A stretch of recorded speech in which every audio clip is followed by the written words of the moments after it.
If you're trying to grow your digital product business and feel like you're hitting a wall, this might be the most important video you will watch, because there's one huge thing that can completely stop your growth, and it's something a lot of beginners miss, and that's starting without a brand in mind.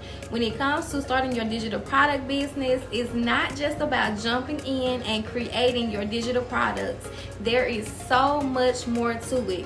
So stick around, because today I'm going to break down why starting with a clear business brand and target audience can make or break your digital product business. So without further ado, let's go ahead and dive right into it. When I say business brand, I'm not talking about having a fancy logo or a catchy name, although those are nice things.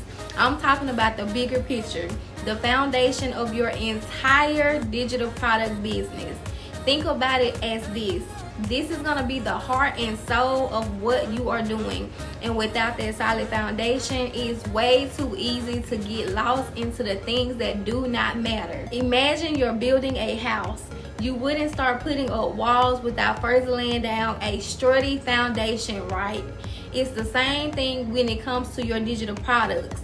Your brand is the foundation, and it sets the tone for everything else. That's your messaging, your content, and most importantly, the people who you are serving. When starting your digital product business, if you don't have a clear brand in mind, your business can feel scattered. You will start to struggle with connecting to your audience, and your growth will stall. When that happens, it's not only frustrating to you, but it can be the reason why some people begin to throw in the towel before they even really get started with their digital product business journey.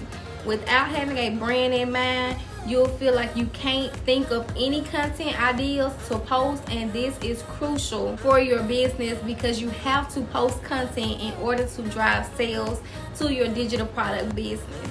So you're probably wondering, what's the first step? It's simple but often overlooked. You need to know who you are talking to before you even create your first digital product. Let me say that again. You need to know your audience, and knowing your audience isn't an aftermath thought. It's the first step in your digital product business. So picture this. You've made a digital planner that you're super excited about.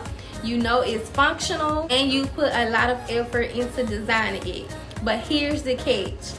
Who is it for? Is it for busy moms, students, small business owners? If you don't know, they won't know either. And if you're trying to sell to everyone, you will end up selling to no one. You want to narrow it down to the T. So when people see your content, they can look at it and say, she's talking directly to me, or he's talking directly to me. So when you begin your digital product business, you need to take a moment and you need to think, who is your target audience? Ask yourself, whose attention am I trying to grab? Who needs these digital products that I have to offer? Or what do they need that I can offer? And how will my digital products make their life better? Your audience should shape every part of your business, from the type of digital products you create all the way down to how you talk to them and what it is that you are talking about. And here's the most powerful part. When you really know who you're serving, you're not just a business owner, you're a solution provider. You're someone who understands their problems, and you offer real value to help serve. That's what turns a random shopper into a loyal customer. This is what will help your business not only make random sales, but it'll be what help your business to thrive. Because no matter what digital products you add to your brand, your customers will become repeat customers over and over again, because they understand your digital products are meant for them. Now let's talk about your mindset for a second. I know that when you start a business, especially in the digital product world, it's so tempting to think, how can I make money as fast as possible? But here's a hard truth.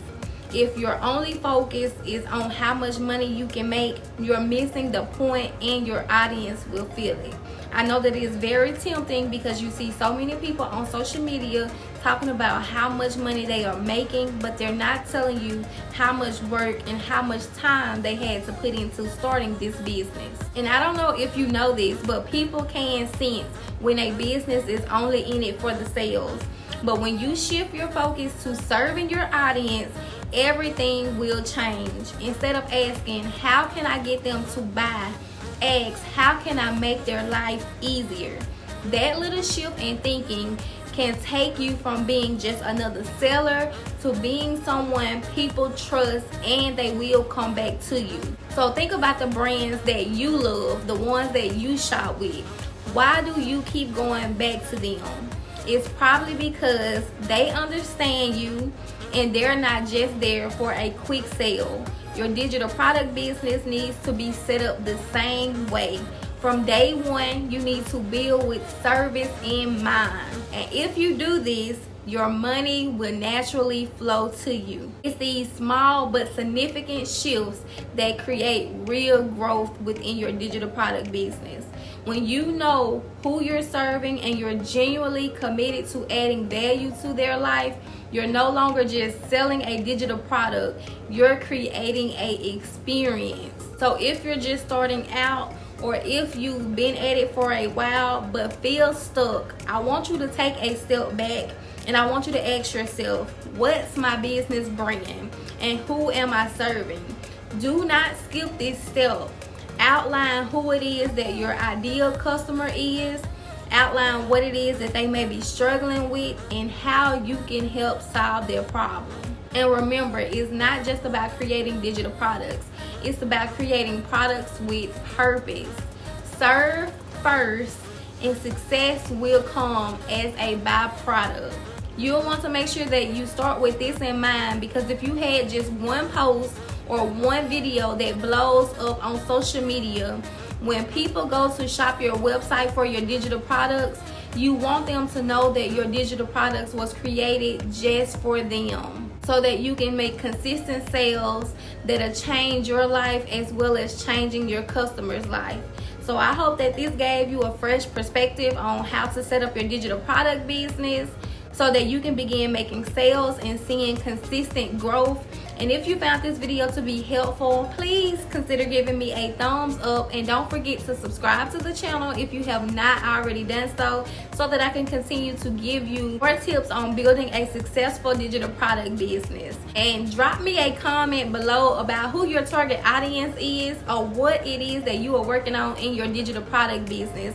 I love to hear from you and support your journey. Thank you guys for watching, and make sure you stick around for more videos to help you on your digital product business. I'll see you guys here on my next video. Bye.